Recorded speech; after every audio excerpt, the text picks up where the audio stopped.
व्यक्तित्व का आईना। सुरेश चंद्र रोहरा का ये आर्टिकल है। इसमें ये लिखते हैं कि अगर हम गौर करें तो किसी की भाव भंगिमा ज्यादा हमें आकर्षित करती हैं। वहीं एक ऐसा महत्वपूर्ण आयाम है जो किसी को आसमान की ऊंचाइयों तक ले जा सकता है और जो आसमान पर बैठे हुए किसी को धरती पर पटक भी सकता है। यह किसी की भाव भंगिमा ही है जो हम किसी को पसंद नापसंद करने लगते हैं। किसी भी देश की आवाम किसी साधारण व्यक्ति को भी असीम प्यार देती है तो किसी को मायावी दुनिया से नीचे उतार देती है। भाव भंगिमा किसी को खास और आकर्षक या लोकप्रिय बना देती है और किसी को राजा से रंग। गौर करने की बात है कि यह अद्भुत है और मूल रूप से नर्सैगिक। मगर यह सच भी है कि इसे धीरे धीरे साध कर कोई साधारण व्यक्ति असाधारण भी बन सकता है और ऐसा हम अपने आसपास देखते हैं। अगर हम इस विषय पर गौर करें तो हमें सामने अनेक व्यक्तित्व उभर आते हैं जिनकी भाव भंगिमा के कारण हम उन्हें पसंद करते हैं, चाहते हैं, प्यार करते हैं।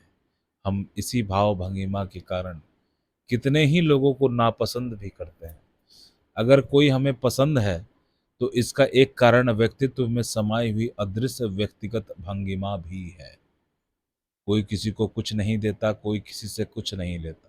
इसके बावजूद व्यक्तित्व एक सूत्र में बांध कर रखता है और किसी को नायक बना देता है तो किसी को शून्यवत।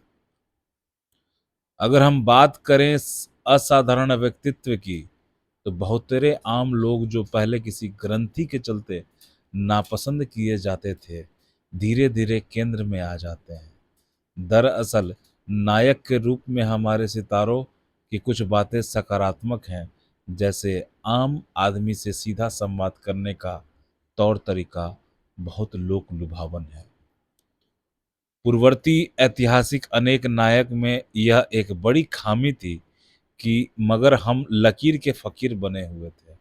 सचमुच के नायक जननायक देश के एक नवीन शैली दे जाते हैं जिस पर लोग वर्षों तक चलते रहते हैं। हमारे आसपास कई व्यक्तित्व एक नई शैली में आते हैं और हम उनके मुरीद बन जाते हैं, मानो एक स्थान खाली था जिसे हम उन्होंने भर दिया।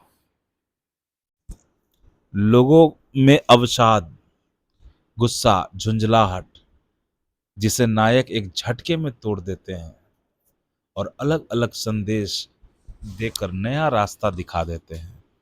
बिलॉस भाव से कहा जाए तो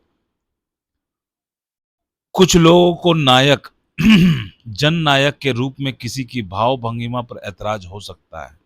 सब शैली पर निर्भर करता है। फिल्मों में भी अक्सर ऐसे पात्र दिखाए जाते हैं जो आमतौर पर खलनायक की भूमिका अदा करते हैं और आगे चलकर नायक के रूप में प्रतिस्थापित हो गए।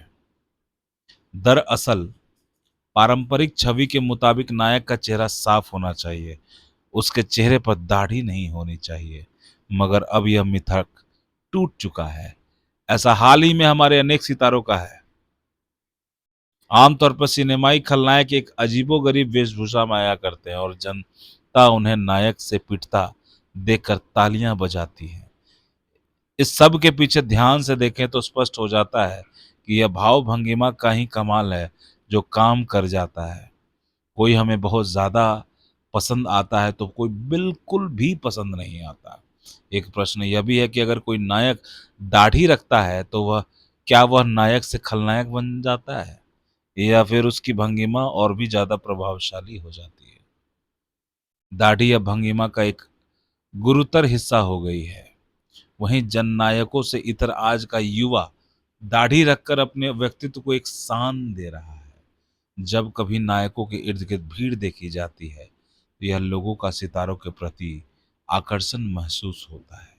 आम आदमी एक ऐसी शख्सियत को सिर माथे चढ़ा सकता है। आज यह माना जाता है कि दाढ़ी किसी व्यक्तित्व को विस्तार और धार देती है।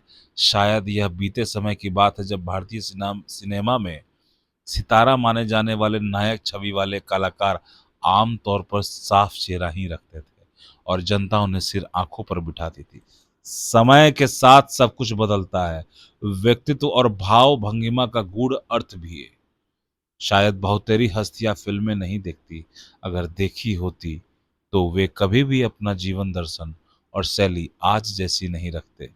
सवाल यह भी है कि कहीं ऐसा तो नहीं कि लोगों की दिलचस्पी बदल रही है। माना जाता है कि पहले के नायकों का शालीन व्यक्तित्व हुआ करता था। एक नायक भारतीय आत्मा ही प्रतीत होते थे। लगता था भारत बोल रहा है। एक नायक के स्वर सुनकर लगता था मानो देश की संस्कृति बोल रही है, और एक अन्य नायक सभ्यता के ध्रुव तारे जान पड़ते थे। इसी तरह एक नायक की हंसी कमल दल सदृश करोड़ों आंखों के आगे आज भी तीर रही है। मगर कुछ एक सितारे जब से सार्वजनिक पटल पर अवतरित हुए हैं, उन्हें देखकर लगता है कि कौन इनकी सुनेगा, कौन वोट देगा, इनको कौन पसंद करेगा इसको। मगर हम जैसा सोचते हैं उससे अलग भी बहुत कुछ होता है। दरअसल जहां भी हम खड़े हो जाते हैं वहीं लोगों का हुजूम लग जाता है, और हम जैसा चाहते हैं वैसा ही होने लगता है। यह सब अनुभूति कर लगता है कि ये कभी हमारे शहर कस्बे आ जाएं तो क्या भीड़ जुटेगी। लोग सुनने के लिए दौड़ पड़ेंगे। क्या लोग सिर्फ इसलिए नहीं जाएंगे कि इनकी भंगिमा में बड़ा बदलाव हुआ है और चेहरे के भाव भी नकारात्मक पात्रों सरीखे हो गए हैं। धन्यवाद। दोस्तों, एक बहुत अच्छा आर्टिकल है जो व्यक्तित्व की ओर इशारा करता है और आपके एक्सप्रेशंस को बताता है। धन्यवाद।